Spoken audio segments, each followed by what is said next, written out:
नमस्कार बंधुरा आज के चले एसेছি রূপসী কিচেনে। আজকে আমি একটা সুন্দর রেসিপি আপনাদের করে দেখাবো যেটা ঘরোয়াভাবে তৈরি করা যায়। সেটা হচ্ছে চিকেন সাতে। আপনারা তো অনেক সময় স্ট্রিট ফুডে খেয়েছেন, বিয়েবাড়ি অন্নপ্রাশনেও খেয়েছেন, কিন্তু ঘরোয়া পদ্ধতিতেও এটা বানানো যায়। তাহলে চলে আসুন আমরা তৈরি করি।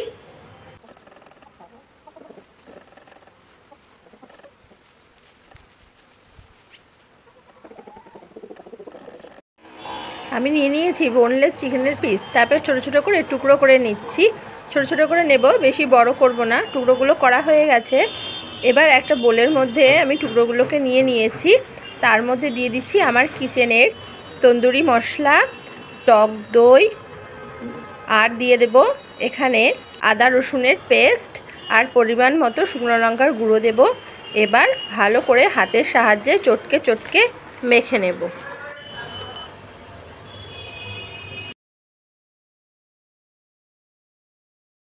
আমি এটা ম্যারিনেট করে ফ্রিজে রেখে দিয়েছিলাম।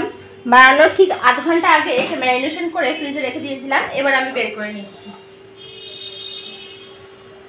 বন্ধুরা, এই যে ম্যারিনেশন করে রেখেছি চিকেন সাটের মশলা দিয়ে, এখানে আমার লাগছে পেঁয়াজ কেটে নিয়েছি টুকরো টুকরো করে, red bell pepper, yellow bell pepper, capsicum, আর এই যে স্টিকগুলো রাখবে এগুলো আমি একটা জলের মধ্যে ভিজিয়ে নিয়েছি।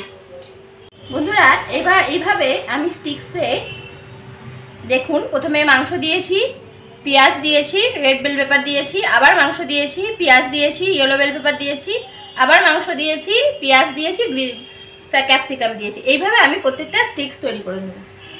রেডি করে নিয়েছি মাংসের এই স্টিক্সগুলো।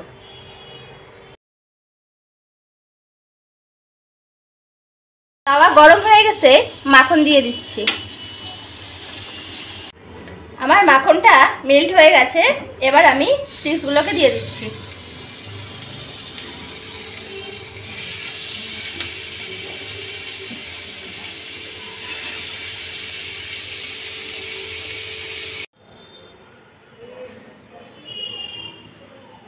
বন্ধুরা, আমার ঘরোয়া রান্নাঘরে তৈরি হয়ে গেছে চিকেন সাটে।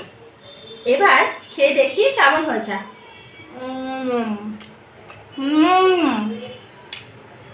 বন্ধুরা, আপনারা একবার বাড়িতে করে খেয়ে দেখবেন ঘরোয়া পদ্ধতিতে চিকেন সাটে। ও আমাকে জানাবেন, অবশ্যই অবশ্যই কমেন্ট করে জানাবেন আপনাদের ভালো লাগলো কিনা। আমার চ্যানেলটা প্লিজ সাবস্ক্রাইব করবেন, লাইক করবেন, কমেন্ট করবেন, শেয়ার করবেন। ফেসবুকে যারা দেখছেন তারা ফলো করবেন। আমাদের সঙ্গে থাকুন, পাশে থাকুন, ভালো থাকুন। আর এইভাবে প্লিজ বানিয়ে একবার বাড়িতে খেয়ে দেখুন। না খেলে বুঝতে পারবেন না বন্ধুরা কত সুন্দর, কত টেস্টি হয়েছে ঘরোয়া পদ্ধতিতে। তাহলে আজ পর্যন্ত এইটুকুই। টাটা, আবার ফিরে আসবো অন্য কোনো রেসিপি নিয়ে।